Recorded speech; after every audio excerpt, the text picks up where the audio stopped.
और ना हो पाई पेन कोड दे सत्यानंद लाइक करो लेते हो सत्यानंद के को लाइक करो दिया लाइक भैया और ये ठीक दबाओ ना जा तो भैया कई गड़बड़ा नहीं तो करो आलम गलो चालू हुआ हेलो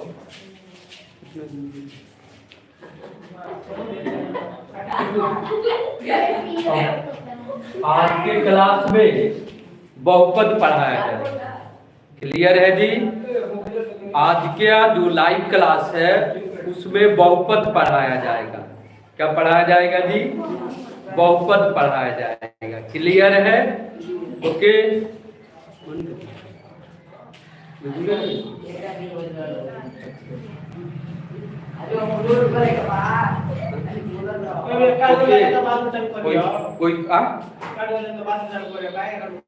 ओके, अब इस क्लास में हम लोग बहुपद के बारे में पढ़ेंगे। किसके बारे में पढ़ेंगे जी? बहुपद के बारे में पढ़ेंगे। क्लियर है जी? अब बहुपद क्या है उसको समझने से पहले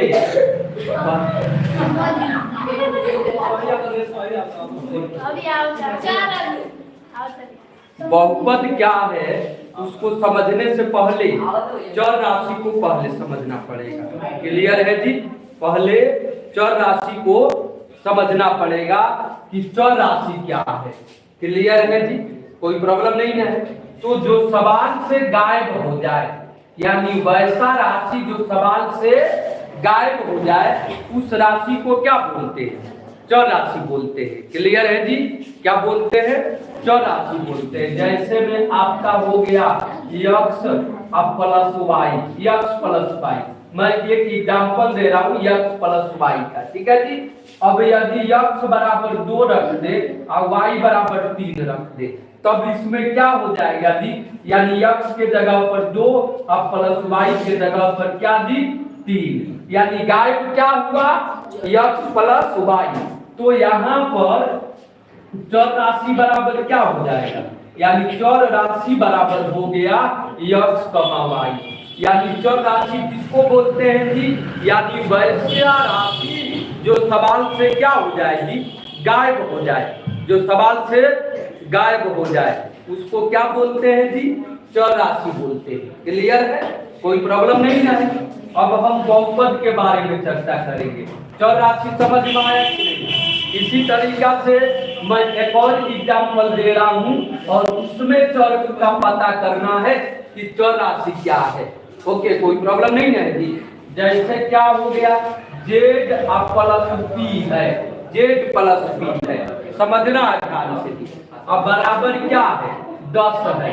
और यदि z बराबर 3 और p बराबर 2 रख रहा हूँ, z बराबर 3 और p बराबर क्या रख रहा हूँ?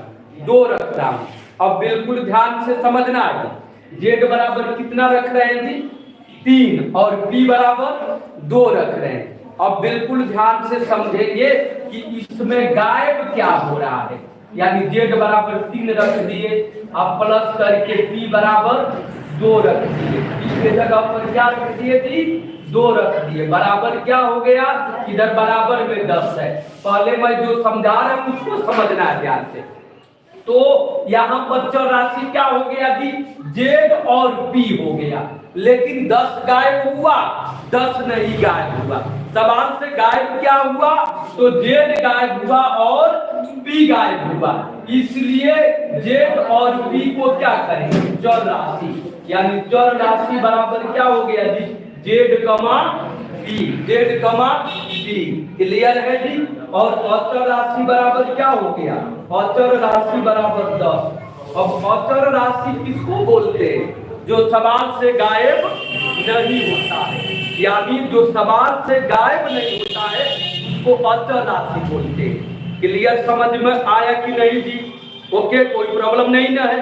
अब अगला हम समझेंगे मेन टॉपिक बहुपद।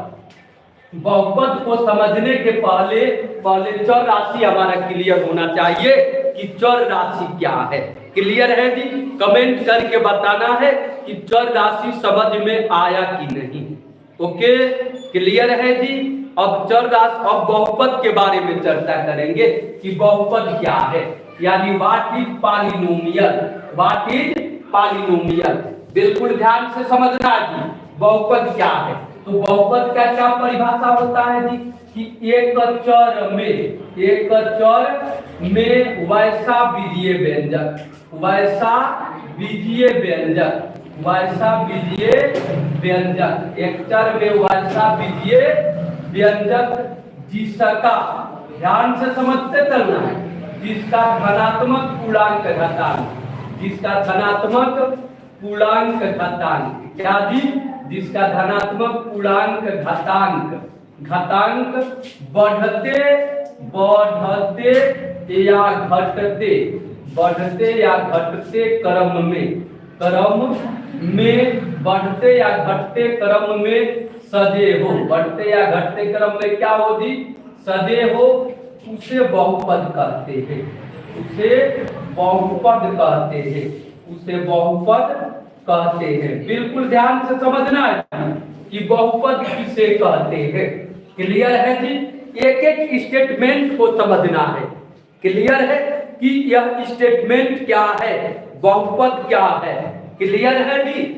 अब क्या है जी, एक चर में, एक चर में, यानी एक चर का मतलब क्या हुआ जी, जिसमें सिर्फ और सिर्फ एक ही चर शामिल हो, और एक ही चर का मतलब क्या हुआ जी, यानी यक्ष शामिल हो तो केवल यक्ष शामिल हो, यदि y शामिल हो चर तो केवल y शामिल, यदि z चर शामिल हो तो केवल z शामिल हो। समझ में आया कि नहीं, क्लियर है जी। तो एक चर में वैसा बीजीय व्यंजक, वैसा बीजीय व्यंजक जिसका धनात्मक पूर्णांक घातांक, जिसका क्या जी, धनात्मक पूर्णांक घातांक, यानी जिसका घातांक क्या होगी, धनात्मक हो, यानी प्लस में हो। धनात्मक पूर्णांक घातांक किस क्रम में होती, घटते, धनात्मक पूर्णांक घातांक बढ़ते या घटते क्रम में सदे हो, बढ़ते या घटते क्रम में क्या होती, सदे हो, तब उसे क्या कहते हैं, बहुपद कहते हैं, तब उसे बहुपद कहते हैं। समझ में आ रहा है कि नहीं, क्लियर है कि नहीं। ओके, एक बार फिर से मैं रिपीट कर रहा हूँ, क्लियर है कि एक चर में वैसा बीजीय व्यंजक, यानी किस चर में जी, तो एक चर में वैसा बीजीय व्यंजक जिसका धनात्मक पूर्णांक घातांक, यानी जिसका घातांक, उस चर का घातांक किसमें होना चाहिए, प्लस में होना चाहिए, धनात्मक पूर्णांक घातांक बढ़ते या घटते क्रम में सजे हो, यानी व्यवस्थित हो, तब उसे क्या कहते हैं जी, बहुपद कहते हैं। क्लियर है। अब जैसे में क्या हो जाएगा, ध्यान से समझना है। अब जैसे में, क्लियर है जी, बिल्कुल ध्यान से समझेंगे।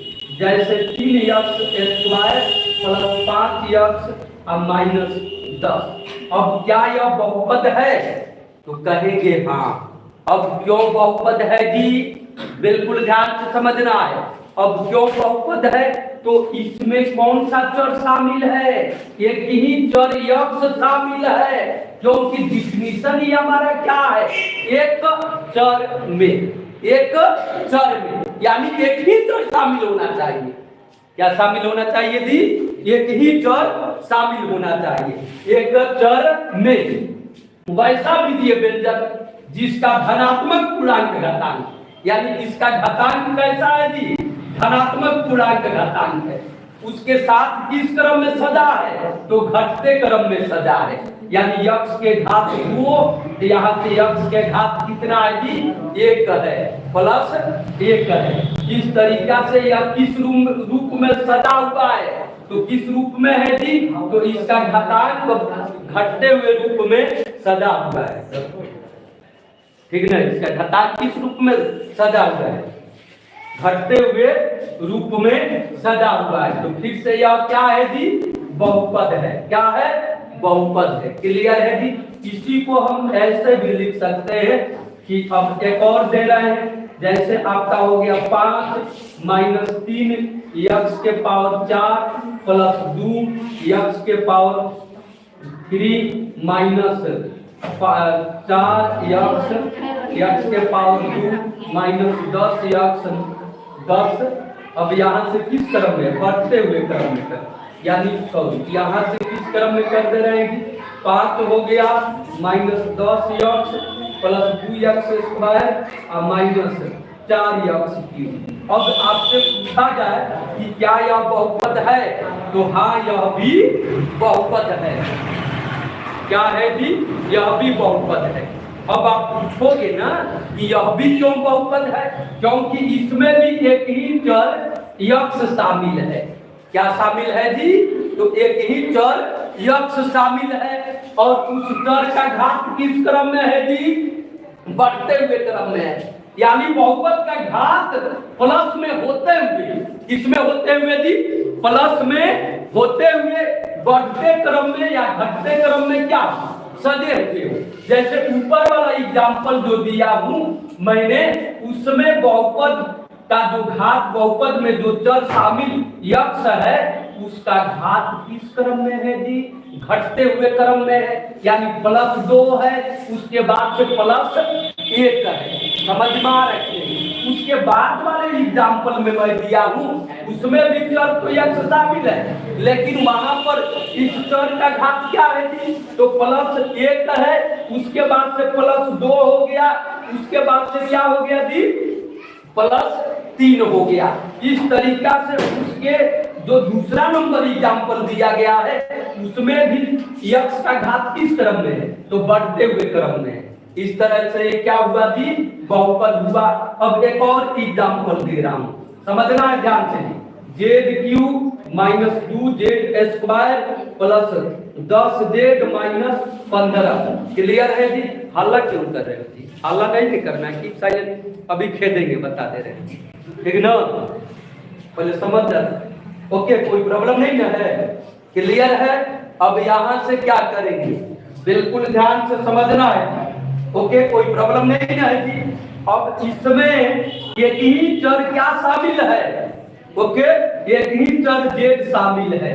क्या शामिल है जी, एक ही चर z शामिल है और उस z का घात किस क्रम में सजा हुआ है, तो घटते हुए क्रम में सजा हुआ है। किस क्रम में सजा हुआ जी, घटते क्रम में। यहाँ पर क्या है, z के घात +3, यहाँ पर z का घात +2, यहाँ पर z का घात +1। इस तरीका से किस क्रम में सजा हुआ है जी, घटते हुए क्रम में सजा हुआ है, इसलिए बहुपद है। पहले बहुपद समझ में आया कि नहीं।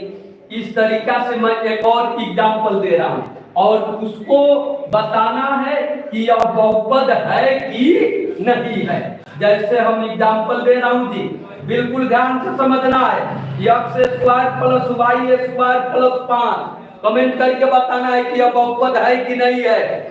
ओके, अब क्या है जी, यह बहुपद नहीं है।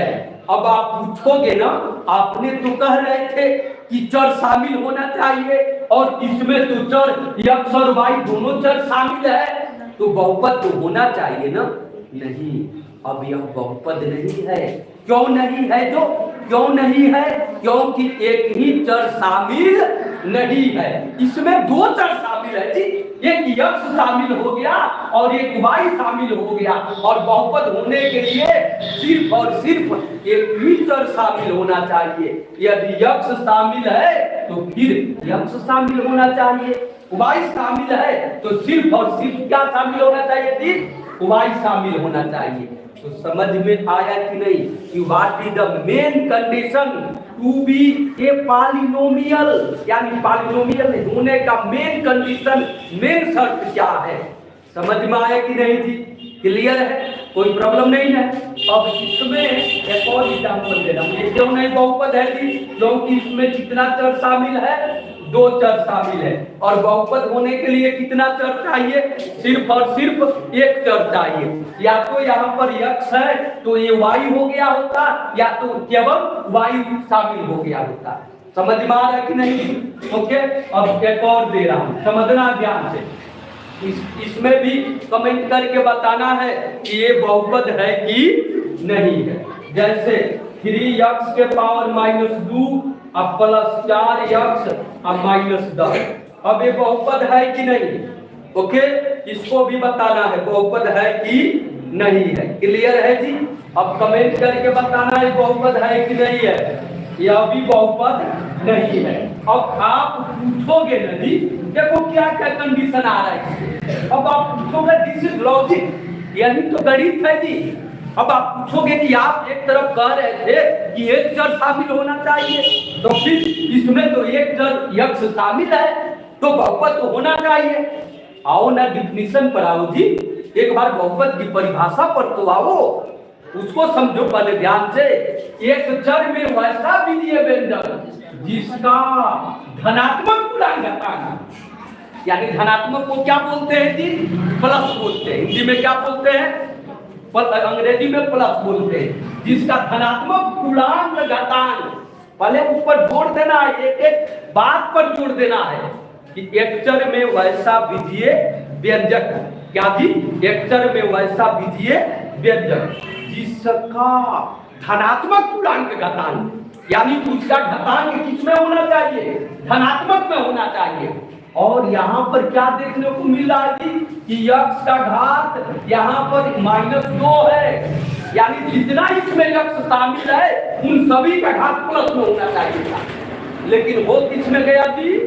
माइनस में। एक भी घात माइनस में नहीं रहना चाहिए। और यहाँ पर देख रहा हूँ कि यहाँ पर एक यक्ष का घात -2 हो गया है, इसलिए यह भी बहुपद क्या है जी? नहीं है।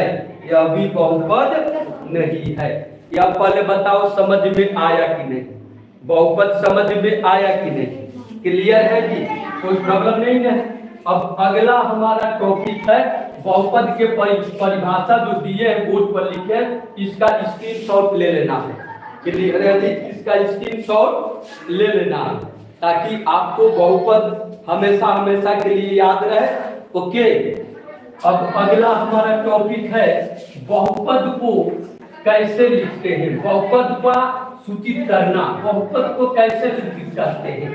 ठीक है जी, बहुपद को सूचित करना, बहुपद को सूचित करना, बिल्कुल ध्यान से समझना है। बहुपद को सूचित करना, ओके, कोई प्रॉब्लम नहीं है। बहुपद को सूचित करना यानी बहुपद को कैसे सूचित करते हैं, अगला टॉपिक है बहुपद को सूचित करना। क्लियर है जी? बहुपद को कैसे सूचित करते हैं, अब इसको ध्यान से समझना है। ओके, जैसे यहाँ पर बहुपद में जो चर शामिल रहता है ना, उसको यक्ष के p के साथ लिख देते हैं। इसका मतलब कि वह बहुपद का सांकेतिक भाषा हो गया। जैसे क्या है जी? यक्ष स्क्वायर माइनस 2x प्लस 1 हो गया। अब इसमें बहुपद में कौन सा चर शामिल है? यक्ष शामिल है, तो यहाँ पर क्या लिख देंगे? px बराबर। समझ में आया कि नहीं? कोई प्रॉब्लम नहीं है जी? क्लियर है? अब अगले वाले में क्या है जी? 2y³ plus 4y square minus 3y plus 5 है। इस बहुपद में कौन सा चर शामिल है जी? y शामिल है, तो क्या लिखेंगे? py बराबर। तो दम है तो कुछ बन के दिखाओ। क्लियर है जी? कोई प्रॉब्लम नहीं ना है? ओके, अब बिल्कुल समझना है ध्यान से। इसमें y था तो हमने यहाँ पर py लिख दिया। py का मतलब है कि बहुपद y के रूप में है, px का मतलब है कि बहुपद x के रूप में है जी। इसी तरीका से अगला यदि z square minus z plus 1 रहेगा तो कमेंट करके बताना यहाँ पर क्या लिखेंगे जी? p के साथ, तो p के साथ क्या लिखेंगे? z लिखेंगे। इस तरीका से कोई भी यदि बहुपद आएगा तो क्या आप लिख लोगे कि नहीं कि बहुपद को कैसे सूचित करना है? समझ में आया कि नहीं? ओके, क्लियर हुआ कि नहीं? मुझे ऐसे पढ़ाना है, लाइव क्लास हो या ऑनलाइन क्लास हो या ऑफलाइन क्लास हो, ताकि आपको एक फील ना हो कि हम ऑनलाइन पढ़ रहे हैं, लाइव पढ़ रहे हैं। आपको ये फील हो कि हम ऑफलाइन पढ़ रहे हैं। बस मेरे साथ जुटे रहिए और चैनल को सब्सक्राइब करो और वीडियो को ज्यादा से ज्यादा शेयर तथा लाइक करो, ताकि हर एक वीडियो आपके पास पहुंचे, हर एक वीडियो का नोटिफिकेशन पहुंचे और आप इसको पढ़कर लाभ उठावे। क्लियर है जी? बहुपद क्लियर हुआ कि नहीं कि बहुपद क्या है, बहुपद को कैसे सूचित करते हैं? क्लियर है, कोई प्रॉब्लम नहीं ना है। अब अगला नंबर हमारा है इसी तरीका से एक और यहाँ से दे रहा हूं, जैसे T Q minus T square plus 2t minus 10। अब यहाँ पर बहुपद को क्या लिखेंगे जी, कैसे सूचित करेंगे? तो p लिख करके क्या लिखेंगे? t यानी pt लिखेंगे। समझ में आया कि नहीं? कोई प्रॉब्लम नहीं है जी? इस तरीका से चाहे कोई भी बहुपद आवे उसको सांकेतिक भाषा समझ जाओगे कि नहीं जी? अब एक और मैं तरीका बता रहा हूँ, उसको समझना है। अब सबको मिटा दे रहा हूँ, बिल्कुल ध्यान से समझना है। अब आपसे पूछा जाए px मीन्स व्हाट, यानी व्हाट इज px, यानी px का मतलब हुआ वैसा बहुपद जिसमें चर के रूप में x शामिल है। क्लियर है कि नहीं जी? जैसे कुछ भी लिखो बहुपद हो गया। अब py का मतलब क्या जी? वैसा बहुपद जिसमें चर क्या शामिल है? y शामिल है, तो y के रूप में बहुपद लिख देंगे। समझ में आया कि नहीं जी? अब pz का मतलब क्या जी?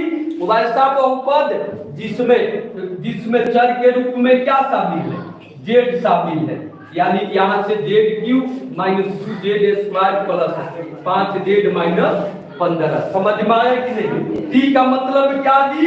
जिसमें चर के रूप में क्या शामिल है? तो t शामिल है। क्लियर हुआ कि नहीं? यही क्लियर हो गया कि नहीं? ओके, कोई प्रॉब्लम नहीं ना है जी? ओके, अब समझना है ध्यान से जी, बिल्कुल ध्यान से समझना है। दो टॉपिक क्लियर हुआ कि नहीं? बहुपद और बहुपद को सूचित करना, नोट्स बनाते चलना है, तैयार करते चलना है नोट्स को।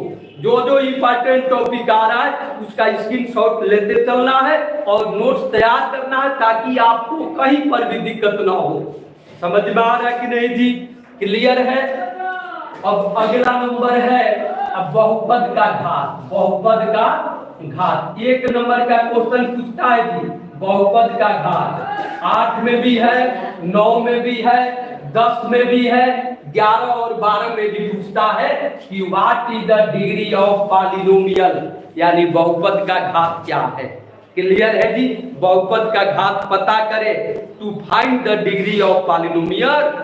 क्लियर है जी? ओके, अब यहां से बहुपद का घात पता करेंगे कि बहुपद का घात किसे कहते हैं।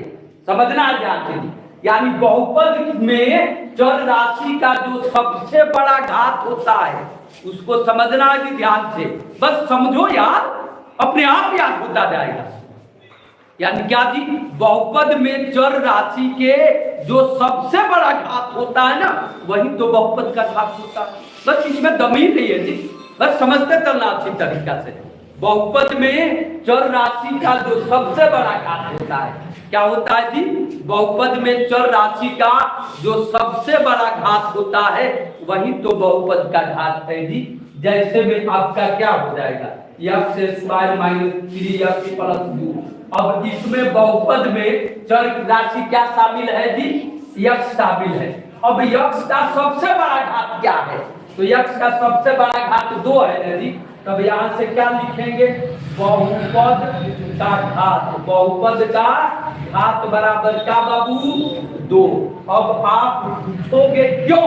क्योंकि बहुपद में चर राशि का जो सबसे बड़ा घात होगा वही बहुपद का घात होगा। समझ में आया कि नहीं जी? अब इस तरीका से एक और है, जैसे 3y के power 4 minus 2y cube minus 10y square plus 5y plus 20 है। अब इसमें चर राशि क्या शामिल है? तो y शामिल है। क्लियर है? अब इसका घात का पता करो जी, कमेंट करके बताओ तो इसका घात क्या होगा। तो इसमें बहुपद का घात क्या होगा जी? तो लिखेंगे बहुपद का घात बराबर, यानी इसमें सबसे बड़ा घात क्या है? 4 है, तो बहुपद का घात बराबर क्या हो जाएगा? 4 हो जाएगा। इस तरीका से बहुपद का घात पता चला कि नहीं? क्लियर है जी? बहुपद का घात क्लियर हुआ कि नहीं? कोई प्रॉब्लम नहीं ना है? यहाँ तक क्लियर। अब अगला नंबर एक और दे रहा हूँ, उसमें पता करके बताना है जैसे 5 minus 2x plus 10 x square minus x के पावर 10। क्लियर है जी। अब इसमें पता करके बताओ कि बहुपद का घात कितना होगा। क्लियर है जी। कौन पता करके बताएगा? ओके, कोई प्रॉब्लम नहीं ना है जी। तो क्या हो जाएगा जी? बहुपद का घात, बहुपद का घात बराबर क्या जी? 10। क्लियर हुआ कि नहीं? कोई प्रॉब्लम नहीं ना है जी। क्लियर? ओके। अब अगला नंबर है, बिल्कुल ध्यान से समझना है, इसमें बहुपद का घात क्लियर हुआ कि नहीं। अब अगला हमारा जो टॉपिक है, ओके, कोई प्रॉब्लम नहीं ना है जी। अगला टॉपिक है बहुपद के। तो बहुपद का कोई निश्चित प्रकार नहीं है, यानी टाइप्स ऑफ पॉलिनोमियल, बहुपद के प्रकार। अगला टॉपिक क्या है जी?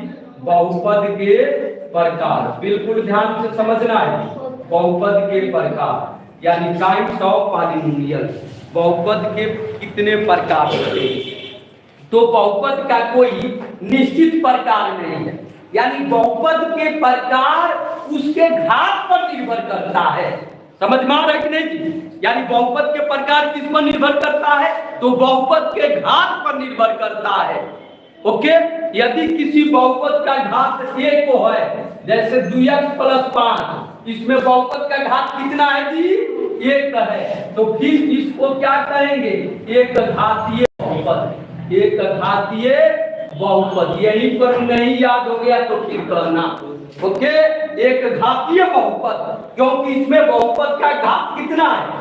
1 है। एक घातीय बहुपद कहे या रैखिक बहुपद कहे, क्या कहे जी? एक घातीय बहुपद या रैखिक बहुपद। समझ में आया कि नहीं? क्लियर है कि नहीं जी? यानी एक घातीय बहुपद को हम रैखिक बहुपद भी कहते हैं। क्लियर है? अब आप पूछोगे ना कि क्यों एक घातीय बहुपद, क्या क्या इसका रीजन है?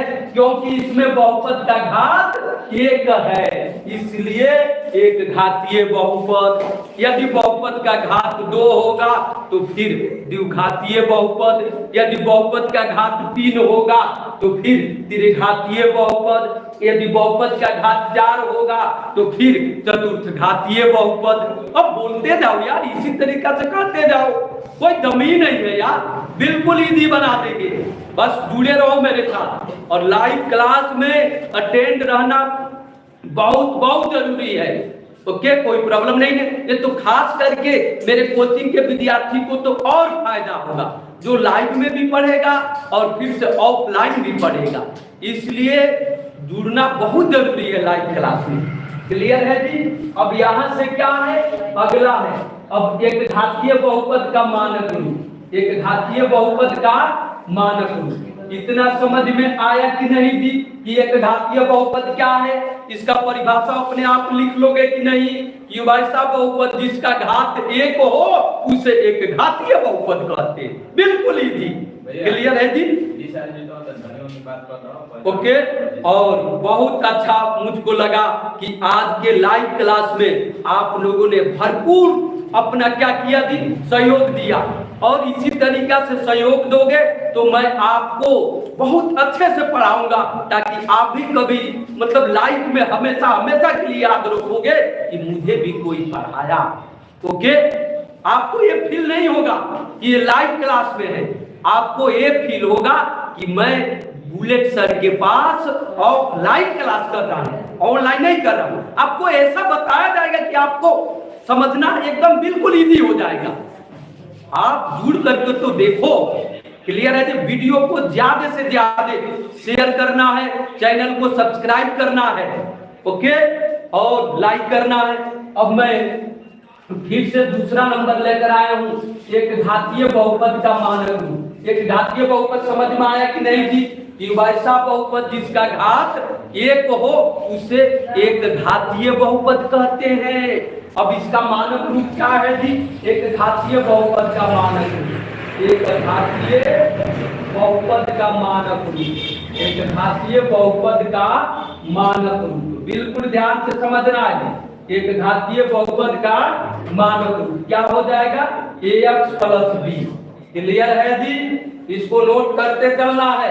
एक घातीय बहुपद का मानक रूप क्या हो गया? ax plus B. क्लियर है? अब दूसरा नंबर है जी, अब स्वयं तुम बताओगे कि कौन सा बहुपद है। अब अगला है x square minus 2x plus 1। अब इस बहुपद का नाम क्या देंगे जी? द्विघातीय बहुपद। अभी हमने कहा कि बहुपद का कोई निश्चित प्रकार नहीं है, यानी बहुपद वास्तव में अपने घात पर निर्भर करता है, यानी जितना घात उतना ही बहुपद। यानी इस बहुपद का नाम क्या देंगे? तो द्विघातीय बहुपद। आप पूछोगे ना कि क्यों द्विघातीय बहुपद? क्योंकि इसका घात 2 है। तो यदि किसी बहुपद का घात 2 हो तो फिर उसका नाम क्या दी? द्विघातीय बहुपद। अरे यार, ये तो बैठे बैठे याद हो जाएगा। अब आपसे कोई पूछे कि द्विघातीय बहुपद क्या है, आप तुरंत आंसर दोगे कि वैसा बहुपद जिसका घात 2 हो उसे द्विघातीय बहुपद कहते हैं। बिल्कुल इजी जी। क्या जी? वैसा बहुपद जिसका घात 2 हो उसे द्विघातीय बहुपद कहते हैं। और यहाँ पर हम जो बोर्ड पर लिखे हैं ये कौन सा बहुपद है जी? तो द्विघातीय बहुपद है। अब क्यों द्विघातीय बहुपद है? क्योंकि इसका घात कितना है? तो 2 है। क्लियर हुआ कि नहीं? कोई प्रॉब्लम नहीं है जी। अब यहाँ से क्लियर जी। अब द्विघातीय बहुपद का मानक रूप नोट करते चलना जी। द्विघातीय बहुपद क्लियर हुआ। अब द्विघातीय बहुपद का मानक रूप, द्विघातीय बहुपद का मानक रूप, द्विघातीय बहुपद का मानक रूप क्लियर है जी। तो क्या हो जाएगा? ax square plus bx plus c। या क्या हो गया जी? द्विघातीय बहुपद का मानक रूप। समझ में आया कि नहीं? क्लियर है जी। इसका स्क्रीनशॉट लेते चलना है। एक घातीय बहुपद का मानक रूप, द्विघातीय बहुपद का मानक रूप। और मेरे साथ राइबा हो तो कॉपी और कलम लेकर के बैठे रहो। जो जो इंपॉर्टेंट टॉपिक है उसको नोट करते चलो जी। क्लियर है? अब अगला नंबर है ओके, त्रिघातीय बहुपद। अगला है त्रिघातीय बहुपद। क्या है जी? त्रिघातीय बहुपद। त्रिघातीय बहुपद बिल्कुल ध्यान से समझना है। अगला क्या है? तो त्रिघातीय बहुपद। ओके, अब त्रिघातीय बहुपद का इसके नाम से ही मालूम चल रहा है कि वैसा बहुपद जिसका घात 3 हो। अरे यार बिल्कुल ही जी। वैसा बहुपद जिसका घात कितना हो जी? 3 हो, उसे त्रिघातीय बहुपद कहते हैं। जैसे 2x³ minus 5x square plus 10x और माइनस क्या दी? 20। अब इसमें समझना ध्यान से। अब इसमें इसका इस बहुपद का घात कितना है जी? तो 3 है। कितना है? 3 है। तो फिर यह कौन सा बहुपद है जी? त्रिघातीय बहुपद है। समझ में आया कि नहीं? अब आपसे कोई पूछे कि त्रिघातीय बहुपद क्या है तो क्या बोलोगे जी? वैसा बहुपद जिसका घात 3 हो उसे त्रिघातीय बहुपद कहते हैं। याद हो गया कि नहीं जी? कमेंट करके बताओ याद हुआ कि नहीं। ओके, क्लियर है जी? कोई प्रॉब्लम नहीं है। अब त्रिघातीय बहुपद का मानक रूप, त्रिघातीय बहुपद का मानक रूप, त्रिघातीय बहुपद का मानक रूप बिल्कुल ध्यान से समझना है। त्रिघातीय बहुपद का मानक रूप। अब त्रिघातीय बहुपद का मानक रूप क्या होगा जी? ax³ plus bx square plus cx plus d। यह किसका मानक रूप हो गया जी? तो त्रिघातीय बहुपद का मानक रूप हो गया। इसको नोट करते चलना है या स्क्रीनशॉट ले लो। ओके, क्लियर है? अब अगला टॉपिक है बहुपद का शून्यक। ओके, बहुपद का शून्यक। इस तरीका से बहुपद कितने प्रकार के होते हैं समझ में आया कि नहीं? यानी बहुपद का कोई निश्चित प्रकार नहीं है। जितना घात उतना बहुपद, जितना घात उतना बहुपद। बिल्कुल इजी जी। चतुर्थ घातीय बहुपद तो घात 4 चतुर्थ घातीय बहुपद। इसके बाद हम बोलते जाएंगे कि नहीं? पंचघातीय बहुपद पूछा जाए तो फिर घात कितना दी? 5 तो पंचघातीय बहुपद। क्लियर है? अब अगला नंबर है जी, क्लियर है? बहुपद का शून्यक। बहुपद का शून्यक। एक शब्द आता है बहुपद में शून्यक। अब बिल्कुल ध्यान से समझना, शून्यक यानी जीरो, जिसको बोला जाता है जीरो। ओके, कोई प्रॉब्लम नहीं है। अब व्हाट इज जीरो यानी शून्यक क्या है? हम शून्यक की बात करते हैं, यानी शून्यक उसको बोलते हैं ना जो बहुपद में जिस चर का मान निकाला जाता है उसी मान को तो शून्यक बोला जाता है। समझ में आया कि नहीं जी? जैसे आपका क्या है, x प्लस 5 है, एक घातीय बहुपद है ना। अब इसका कहा जाए कि शून्यक ज्ञात करो, यानी x प्लस 5 का क्या ज्ञात करो जी? शून्यक ज्ञात करो। तो जब शून्यक ज्ञात करने के लिए कहेगा तो बराबर में क्या लगा देते हैं? जीरो लगा देते हैं। लेकिन इस बात को ध्यान से समझना है, बहुपद कभी जीरो के बराबर नहीं होता है।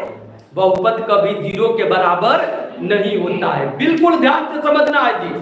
तो जब बहुपद कभी जीरो के बराबर नहीं होता है तो आप पूछोगे ना कि तब आपने जीरो क्यों लिखा?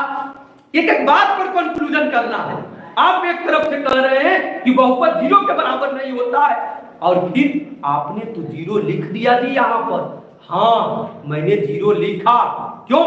जब शून्यक की बात आया तब। जब भी शून्य ज्ञात करने के लिए कहेगा तो बराबर में क्या लिखेंगे? जीरो लिखेंगे। क्लियर है जी? जीरो, बहुपद जीरो के बराबर नहीं होता है, लेकिन जीरो कब लिखा जाता है? जब शून्यक ज्ञात करने के लिए कहता है तब। और शून्यक क्या होता है यह समझ लेंगे इसी सवाल में। तो x बराबर क्या जी? जीरो। प्लस से इधर गया तो माइनस। क्लियर है? तो x बराबर -5। समझ में आया कि नहीं? तो -5 इस बहुपद का क्या हो गया? शून्यक हो गया। क्लियर हुआ कि नहीं जी? शून्यक क्या है, यानी शून्यक क्या है जी? तो हम कह सकते हैं शून्यक वह संख्या है जिसको बहुपद में रखा जाता है तो बहुपद का मान शून्य हो जाता है। इस तरीका से भी हम कह सकते हैं कि शून्यक वह संख्या है जिसको बहुपद में रखा जाता है तो बहुपद का मान शून्य हो जाता है। यानी x का जो मान निकाले है ना वही तो बहुपद का शून्यक है। अब यदि x बराबर -5 रखेंगे इस बहुपद में तो -5 और +5 कट करके क्या हो जाएगा जी? जीरो हो जाएगा। तो फिर अब शून्यक की परिभाषा क्या आया जी? +5 x + 5 बराबर जीरो आएगा जी। अब इसका जांच करना है तो x बराबर हमने क्या रखेंगे? -5। तो -5 + 5 बराबर जीरो। कट करके क्या जी? जीरो बराबर जीरो। क्लियर है? तो बहुपद का शून्यक का परिभाषा निकला कि नहीं यहाँ से? क्लियर है जी? ओके, तो बहुपद का शून्यक क्या है जी? इस बात को फिर से समझेंगे। तो बहुपद का शून्यक वह संख्या है जिसका मान बहुपद में रखते हैं तो बहुपद जीरो हो जाता है। अब पूछोगे ना फिर वह संख्या क्या है? आगे कैसे हम बहुपद के जगह पर कैसे वह संख्या रख सकते हैं अंदाजे जिसका मान रखने पर जीरो हो जाए? अरे उसको निकालना पड़ता है। उसको क्या करना पड़ता है जी? निकालना पड़ता है। अब आप पूछोगे ना कैसे निकालना पड़ता है? जैसे यहाँ पर मैंने बोर्ड पर निकाला है x बराबर -5 कैसे आया है वो समझ में आ रहा कि नहीं जी? और यही x बराबर जो -5 है वह इस बहुपद का शून्यक है। समझ में आया कि नहीं? तो दम है तो कुछ बनकर दिखाओ। मेरे साथ जुड़ने का मतलब कि कुछ बनने वाली पढ़ाई करनी है और आलतू फालतू कमेंट नहीं करना है कि आप कैसे हैं तो आप कैसे हैं। क्लियर है जी? आप ओनली पढ़ाई की बात कीजिए ना।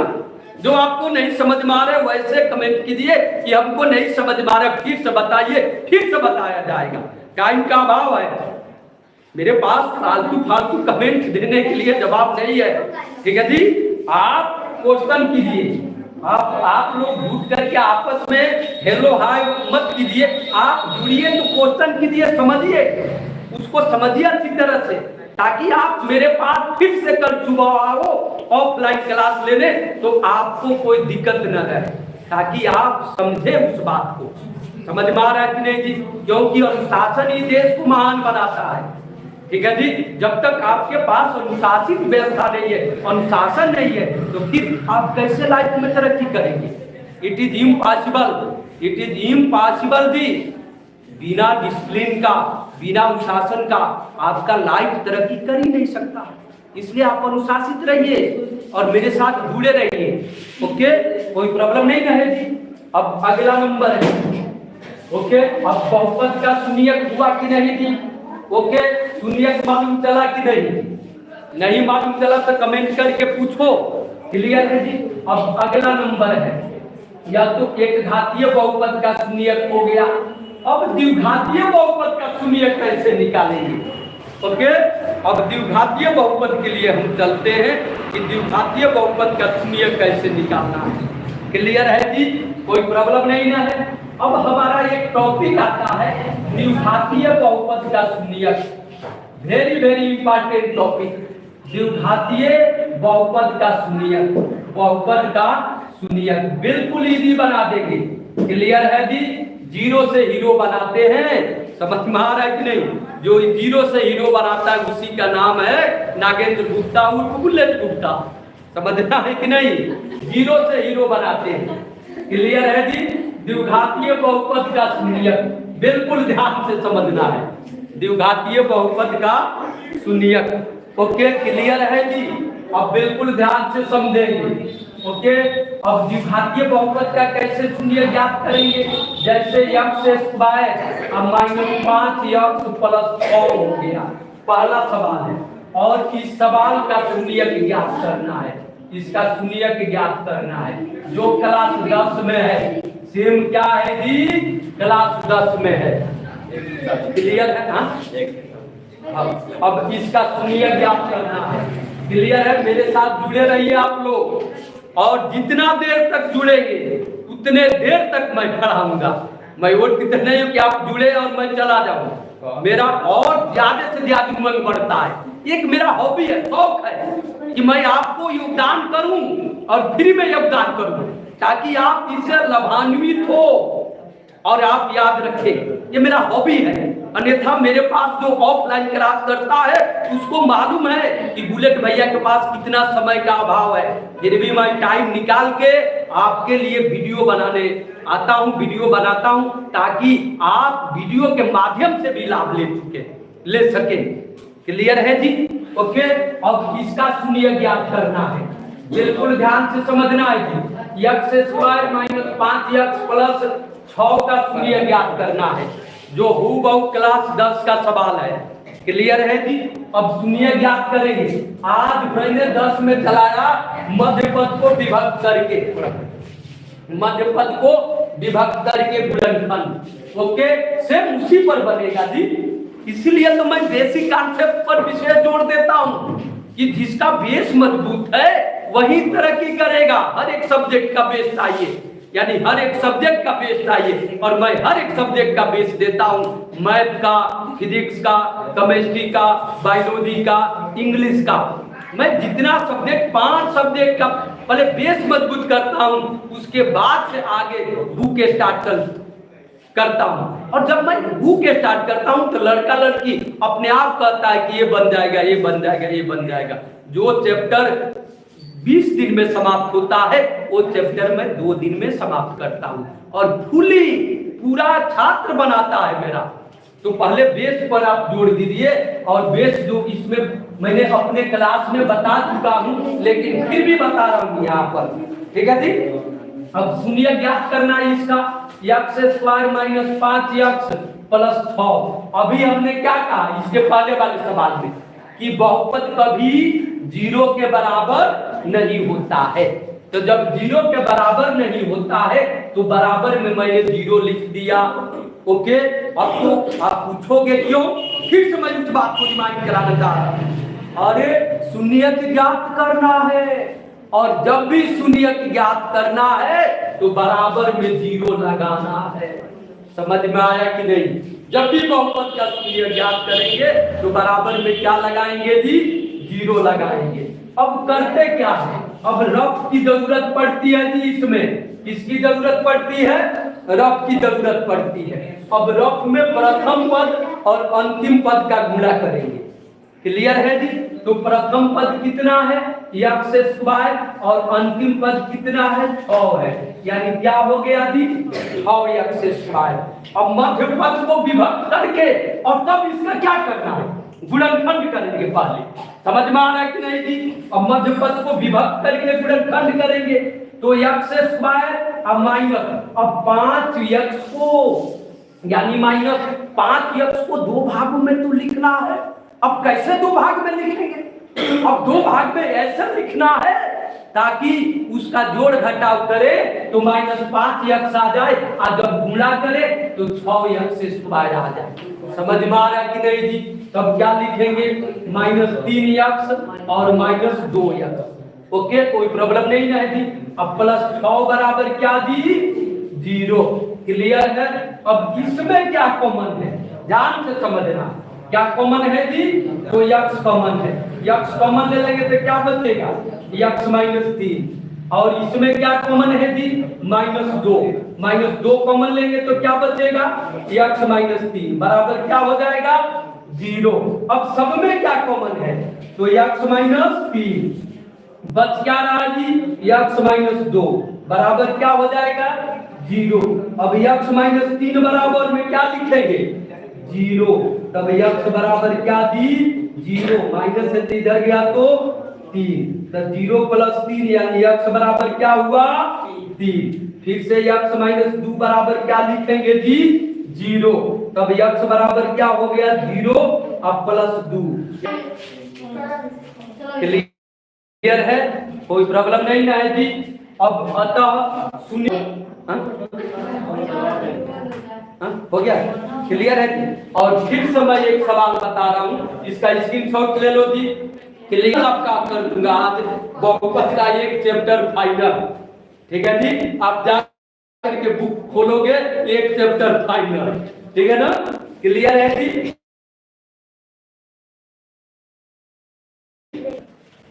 अब अगला नंबर है, अगला सवाल है, ओके बिल्कुल ध्यान से समझना है जी।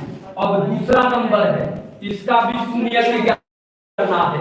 क्या ज्ञात करना है जी शून्य ज्ञात करना है। दूसरा नंबर है क्या है जी आपका तो x स्क्वायर -x -12।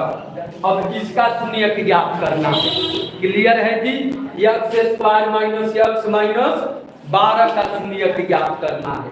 बिल्कुल ध्यान से समझना है जी। ओके, कोई प्रॉब्लम नहीं ना है। अब x स्क्वायर -x -12 बराबर क्या लिखेंगे 0। क्यों? क्योंकि शून्य ज्ञात करना है और जब भी शून्य ज्ञात करेंगे बराबर में क्या लिखेंगे 0 लिखेंगे। ओके, कोई प्रॉब्लम नहीं ना है जी। क्लियर है। ओके, अब रफ में क्या करेंगे जी प्रथम पद और अंतिम पद का गुणा करेंगे। ओके, कोई प्रॉब्लम किसी को? क्लियर है। अब प्रथम पद क्या है जी x स्क्वायर अंतिम पद -12 यानी -12 x स्क्वायर। बिल्कुल ध्यान से समझना है जी। क्लियर है, -12 x स्क्वायर। अब करते क्या है यहाँ पर मध्य पद में क्या है जी -x है। अरे यार मध्य पद के नाम से भी क्लियर होना चाहिए कि बीच वाली पद की बात हो रही है। अरे यार थोड़ा सा इसको खोलो, इसको खोल करके और बिल्कुल ओपनली मेरे साथ पेश आओ। जो नहीं समझ में आ रहा है उसको पूछो, झकझोरो, कि ताकि उसको मैं बताने पर बिल्कुल उतारू हो जाओ, ताकि आप समझो उस बात को। यहाँ से क्या हो गया जी x स्क्वायर -x -12 बराबर 0 और हमको इसमें मध्य पद को विभक्त करना है। यानी मध्य पद को कितने भागों में लिखना है जी 2 भागों में लिखना है। कितने भागों में लिखना है 2 भागों में लिखना है। अब 2 भागों में कैसे लिखना है जी हमको 2 भागों में ऐसे लिखना है ताकि यहाँ पर जब हल करें तो कितना आ जाए जी -x आ जाए और उन 2 भागों को यानी 2 संख्याओं को -x लाने के लिए लिखे हैं। उन दोनों संख्याओं का जब गुणा करें तो -12 x स्क्वायर आ जाए। यानी दोनों तरफ बराबर आना चाहिए। दोनों तरफ क्या आना चाहिए जी बराबर आना चाहिए। ओके, कोई प्रॉब्लम नहीं है जी। अब क्या हो जाएगा यहाँ से x square -4x 3x minus 12 बराबर 0। क्या आ सकता है कि नहीं? अब इसको हल करेंगे तो कितना आएगा जी? -x। और जब गुणा करेंगे तो कितना हो जाएगा? -4x गुणे 3x यानी कितना जी? तो -12x²। यानी गुणा करने पर -12x² आ जाना चाहिए, और जब इसको हल करें तो -x आना चाहिए। और यहाँ पर तो दोनों देखने को मिल रहा है, यानी दोनों को संतुष्ट कर रहा है। इधर -4x + 3x -x को भी संतुष्ट कर रहा है, और -4x + 3x -12x² को भी संतुष्ट कर रहा है। इसका मतलब क्या जी? कि हमने जो लिया है वो बिल्कुल सही है। क्लियर है जी? इसी का नाम है मध्य पद का विभक्त करके गुणनखंड करना। और मध्य पद का विभक्त करके यदि गुणनखंड करना आपको नहीं आ रहा है तो कमेंट करके बताना। इस पर एक दिन लाइव क्लास चलेगा, जबरदस्त चलेगा। जब तक मध्य पद को विभक्त करके आप नहीं गुणनखंड कर पाए तब तक आपने गणित में कुछ सिखा ही नहीं जी। आपको बार बार ये टॉपिक आएगा, मध्य पद को विभक्त करके गुणनखंड करने वाला टॉपिक आपको छोड़ने वाला नहीं है। आप जब तक मैथ पढ़ेंगे तब तक आएगा। मतलब this topic is very very important, ये कभी छोड़ने वाला नहीं है। और गणित का क्या खासियत है जी? गणित एक सिस्टम से चलता है। जब तक आपका नीचे वाला नींव मजबूत नहीं है तो फिर ऊपर किताब की कहां सवाल है? किताब की सवाल ही नहीं है, किताब का सवाल आ ही नहीं सकता है। इसलिए आपको नींव मजबूत करना बहुत बहुत जरूरी होता है। समझ में आ रहा है कि नहीं? क्लियर है जी? अब यहां से क्या हो जाएगा? अब इसमें से क्या कॉमन लेंगे जी? क्लियर हुआ कि नहीं? तो जो इस लाइव क्लास में जो नए विद्यार्थी जुड़े होंगे, यदि वो कमेंट करके कहेंगे कि उन लोग का यदि ग्रुप होगा 30 या 25 ग्रुप हो, और वो कमेंट करके कहे कि हमको मध्य पद का विभक्त करके गुणनखंड नहीं आता है, आप इस पर एक दिन स्पेशल वीडियो बना करके हम लोग को समझाइए, तो मैं समझाने के लिए तैयार हूँ। जब तक आप बेस नहीं जानेंगे तब तक कुछ होने वाला नहीं है। क्लियर है जी? ओके, कोई प्रॉब्लम नहीं है। अब यहां से क्या कॉमन करेंगे जी? x कॉमन करेंगे तो पोस्ट में क्या बचेगा? x - 4। इसमें से क्या कॉमन है? तो 3 कॉमन है। अब 3 कॉमन करेंगे तो क्या बचेगा? x - 4 बराबर 0। अब सब में क्या कॉमन है? तो x - 4 बच क्या रहा जी? x + 3 बराबर 0। अब x - 4 बराबर क्या जी? 0, यानी यह भी 0 के बराबर होगा और x + 3 भी 0 के बराबर होगा। क्लियर? ओके, क्लियर है जी? अब आज का जो टॉपिक है 12 का, इसमें 12 का भी चलेगा जी, बता रहा हूं। अभी बेस 12 का भी चलेगा, सबका बेस पहले चलेगा। ओके, अब x - 4 बराबर क्या है जी? 0। तब x बराबर क्या हो गया जी? 0, और ये माइनस से इधर गया तो क्या हो जाएगा जी? +4, यानी x बराबर क्या हो जाएगा? 4। अब x + 3 बराबर क्या है जी? 0। तब यहां से x बराबर क्या हो गया? 0, प्लस से इधर जाएगा तो माइनस। मैं अपने ऑफलाइन क्लास में सारे बेस मजबूत कर चुका हूं। क्लियर है जी? ओके, तो x बराबर क्या होगा? -3। अब यहां से लिखेंगे जी, अतः शून्यक बराबर, अतः शून्यक बराबर, बिल्कुल ध्यान से समझना जी। 4, -3 शून्यक बराबर क्या हो गया जी? 4, -3। क्लियर है? ओके, कोई प्रॉब्लम नहीं ना है? इस तरीका से मैं 5 सवाल आपको दूंगा केवल शून्यक निकालने वाला। एक और बता दे रहा हूं, इसके बाद से 5 सवाल दूंगा, उसका शून्यक निकालना है। और निकाल करके फिर से कल फिर से लाइव क्लास चलेगा, और उसमें सवाल लिख करके और कमेंट करना है कि ये सवाल मुझको कल आपने जो बताए वो नहीं आया था, प्लीज इसको बता दीजिए, फिर से बताया जाएगा। क्लियर है जी? ओके, अब अगला नंबर है, एक और मैं शून्यक एक और लेकर के आया हूं, बिल्कुल ध्यान से समझना है जी, शून्यक ज्ञात करना है। क्लियर है? अब अगला क्या है जी? अब अगला है आपका t² - 15 का शून्यक ज्ञात करना है। इसका शून्यक ज्ञात करना है जी, t² - 15 का शून्य ज्ञात करना है। बिल्कुल ध्यान से समझना है जी। टी स्क्वायर माइनस 15 का शून्य एकदम बिल्कुल हूबहू सवाल है जी, क्लास 10 का है। बिल्कुल हूबहू सवाल है क्लास 10 का। यानी क्या है जी, टी स्क्वायर माइनस 15 का शून्य ज्ञात करना है। तो टी स्क्वायर माइनस 15 बराबर क्या हो जाएगा जी, 0। तो टी स्क्वायर बराबर 0, माइनस से इधर गया तो प्लस हो गया। तो टी स्क्वायर बराबर क्या जी, 15।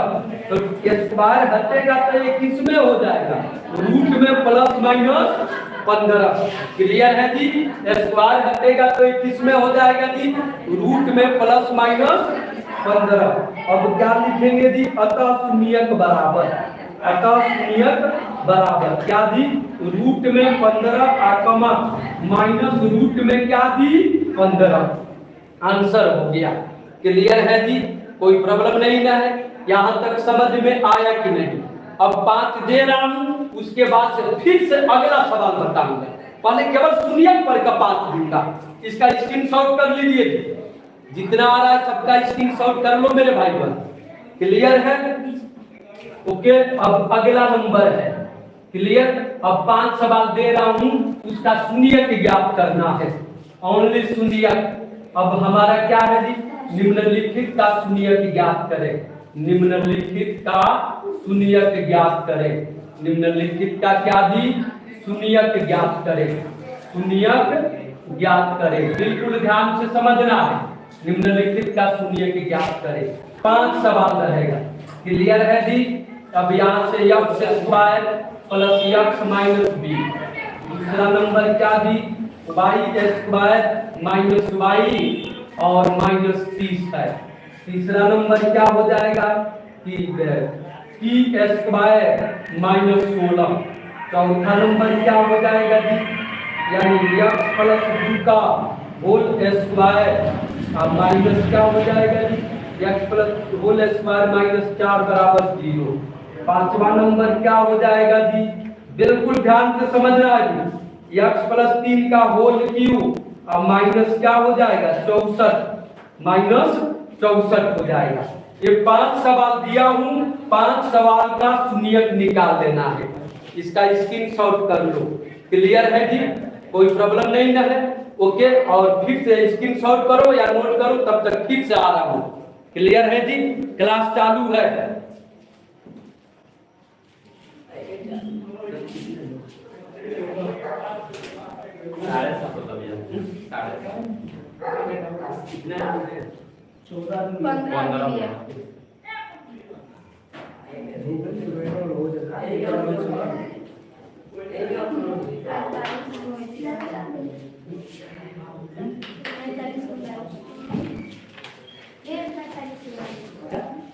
अब अगला नंबर है, क्लियर है जी, यह नोट हो गया। अब अगला नंबर क्या है, ओके। अब द्विघातीय बहुपद का शून्यक हो गया।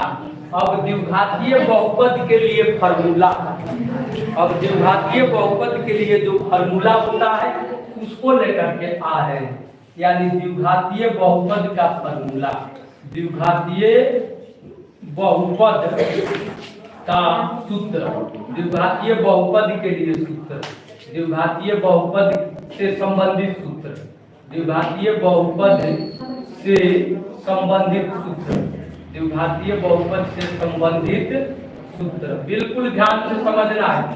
संबंधित सूत्र, ओके। द्विघातीय बहुपद से संबंधित सूत्र, पहला नंबर क्या है कि यदि, ध्यान से समझना, यदि ax square plus bx plus c, तब क्या हो जाएगा जी, तब यदि x square plus bx plus c का शून्यक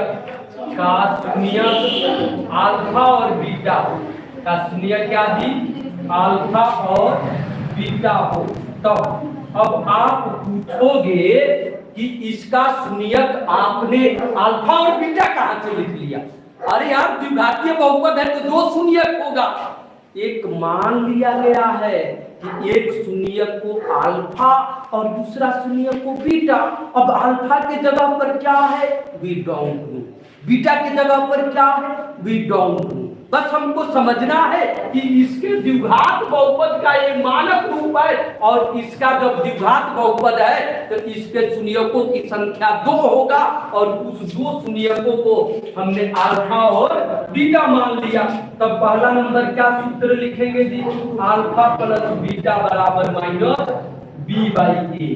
क्लियर है जी? इसका मतलब क्या हुआ? शून्यांकों का योगफल। क्या हुआ जी? शून्यांकों का योगफल। हेडिंग है द्विघात बहुपद से संबंधित सूत्र। दूसरा क्या है जी? अल्फा इंटू बीटा बराबर क्या हो जाएगा? सी बाई ए। इसका मतलब क्या हुआ? शून्यांकों का गुणनफल। क्या हुआ जी? शून्यांकों का गुणनफल। फिर से क्या हो गया जी?